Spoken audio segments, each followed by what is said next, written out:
But the main problem I have with this idea that Pelosi needs to be replaced is that the potential replacements are almost all over 65. Others in leadership positions in the Democratic Party are almost all over 65. One of the main things Democrats have going for them right now is this progressive movement, is this huge outshowing of support, is this involvement by people my age, by your age. And to be honest, I had no idea Nancy Pelosi was 77. But now that I do, it's harder to relate to somebody that old who's been around that long. I shouldn't say that old because I love Joe Biden, but the problems are starting to mount for her. There's no doubt that her status as boogeyman to the right, and she single-handedly produces a fundraising boom for them. There's no disputing that hurts. But in all honesty, I would much rather have someone who can fundraise like her in a leadership position or as the minority leader. I think instead of replacing Pelosi, the focus should be more on building up a bench of young Democratic talent like Cory Booker, Kamala Harris. They're talked about as potential 2020 candidates. And I think it would be a mistake to not prop them up. The Republicans have done a great job of this. Ted Cruz, Marco Rubio, they're household names. Granted, they did run for president, but they were only able to run for president because they've been propped up by their party. I think the reaction to the Georgia 6th loss is somewhat crazy. It's heavily Republican. Just that it was a close race is crazy. That he was able to build up a war chest of $25 million, mostly through grassroots, is incredible. Granted, like I said, a moral victory isn't really what the Democratic Party or any Democrat wants, but I think it has to be encouraging that this kind of support is being shown in a heavily Republican district. I think from here, we really, as Democrats, or at least the Democratic Party, of which I am a member, needs to stay the course. Let Trump hurt the Republican brand. Focus more on a message of fiscal restraint, economic development, social equality. That's what John Ossoff did. That's basically the platform he ran on. He didn't even say that he fully supported Pelosi.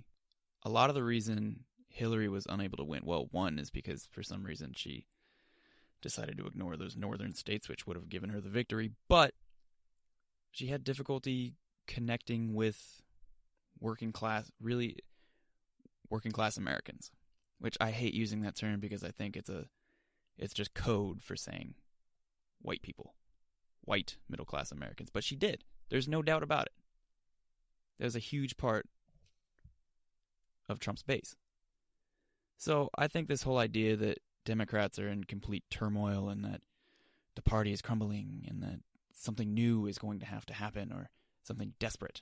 Somebody's going to have to get desperate to get something done. I think that's a bunch of crap. But we'll see. Part of the reason I wanted to start this podcast is to get my voice out there. Now, I'm not saying they should make me the minority leader, but if they offered, I would still say no, I don't want that. I can't imagine working in the House. That has to be so incredibly frustrating. But I really do think from here,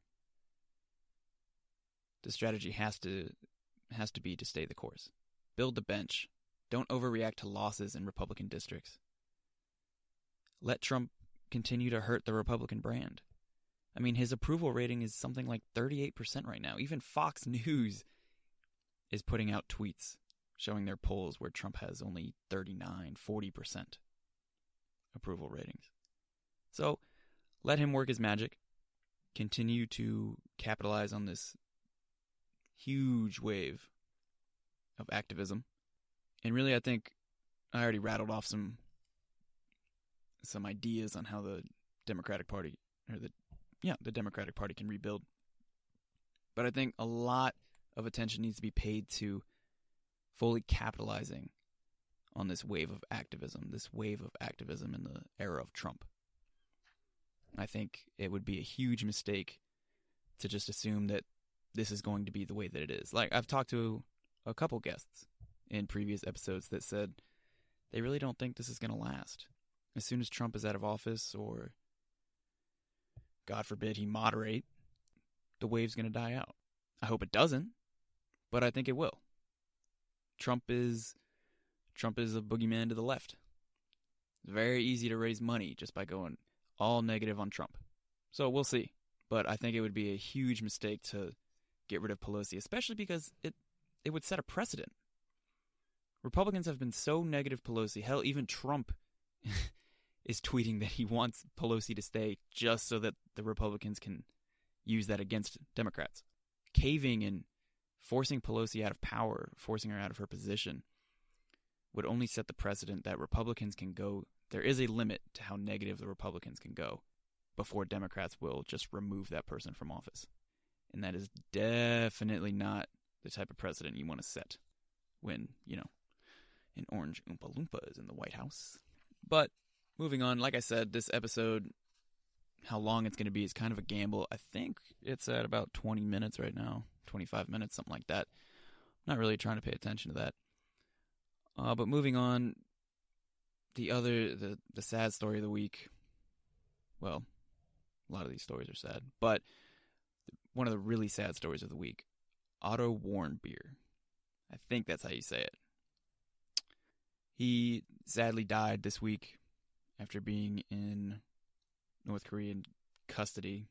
I don't know really how to put that, for over a year.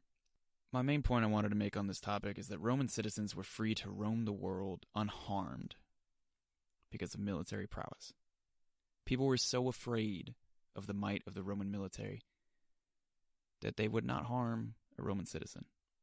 The U.S. right now is undisputably the most powerful military in the world. It has undisputably the most powerful military in the world. We have the largest economy in the world. Those are the two things where you can hurt somebody the most. Hurt a country the most. This situation calls for action. We can't allow an American citizen to be imprisoned on such crazy charges for 15 years of hard labor, and then when he finally is released, he's released in a coma.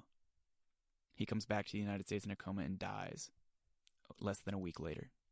Now, I will give the Trump administration this. For all that we know, action may have been taken, but something public needs to be done. A public show of force needs to be done. Levy sanctions. Military options against North Korea have to be extremely limited because of the delicate nature of their nuclear program. But something. I know when 2 Green Berets died back in March, a couple days later, the mother of all bombs was dropped. Now, the Pentagon, people connected to the military have said that it was not because of that, because of 2 Green Berets dying, that the mother of all bombs was dropped. But it did line up pretty perfectly. Now, I'm not saying we should drop the mother of all bombs on North Korea. That'd be a bad idea. But something's got to be done. We can't allow citizens to be treated like that. We are the most powerful country in the world right now. I firmly believe that. We cannot allow a citizen to be treated like that. I really don't know how to transition out of that topic, but just going to transition out of it. The Washington Post this week released an article on the Russian meddling in the election. It told how Obama was alerted in August of 2016 by the CIA about the scope of Russian meddling. It detailed Putin's direct involvement in the cyber acts, I guess you could say. I guess that's a way to frame it. Against the DNC, against a little bit of the RNC, and how they were framed in a way to help Trump and hurt Hillary. This information led to Obama personally confronting and warning Putin, which those who spoke on the condition of anonymity for the article said they believed that led to Russia abandoning more extreme plans that they had for our election.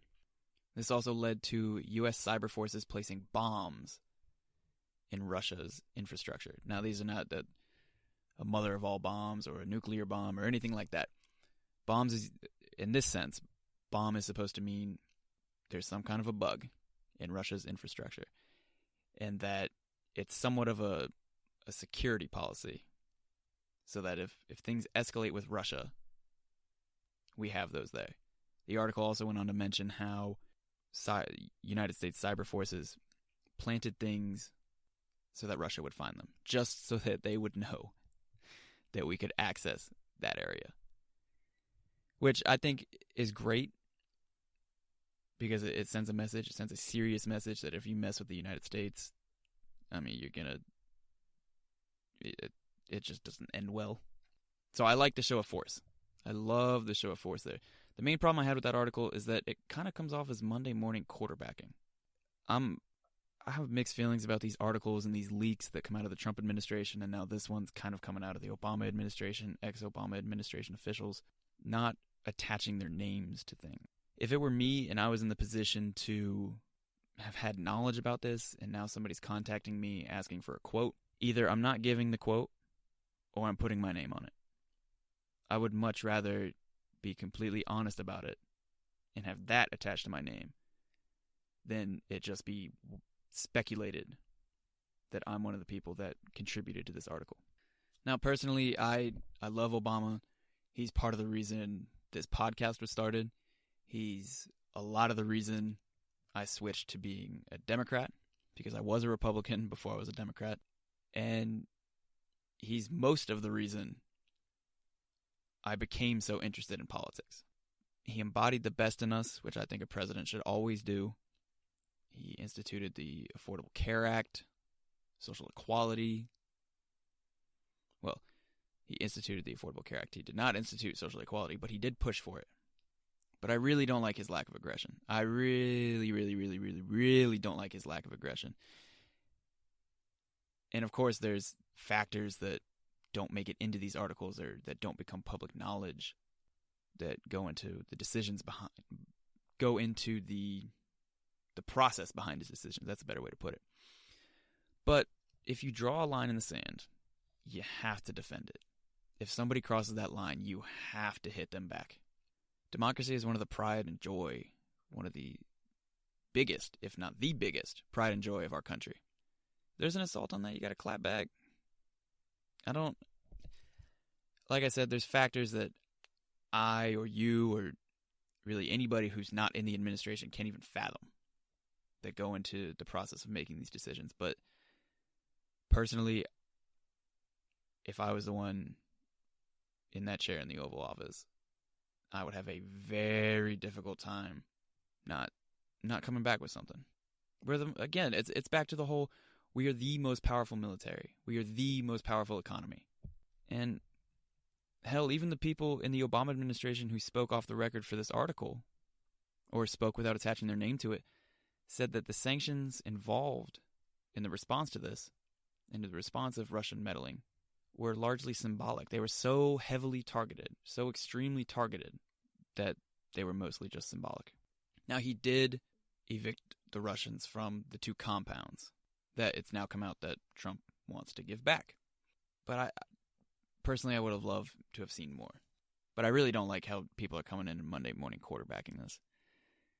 It's one thing to do it in sports when it's a game. Who cares? That's what pundits are doing. That's what I do on It Can't Be Arrogance If I'm Right. But it's a whole other thing for an administration you were involved in. And if you're a high enough level in that administration for somebody to be calling you looking for a quote on this article, you had some sort of sway. You could have given your opinion. And if you gave your opinion and the president chose not to go with it, don't throw it out there months after the fact. That being said, I really liked reading the article. So all of my criticism of people Monday morning quarterbacking is kind of moot. But for the last thing of this episode 6, I believe, really should know that for sure, is local. This topic's local. The Naples Pride Parade, which happened about a week ago down here, but I somehow missed it in the last episode with Tad, so I wanted to talk about it now. Almost 5,000 people showed up to Naples' first Pride Festival. I love that this happened in Naples. It shows really how much support there is for the LGBT community. For that to happen in a Republican enclave like Naples. Naples is not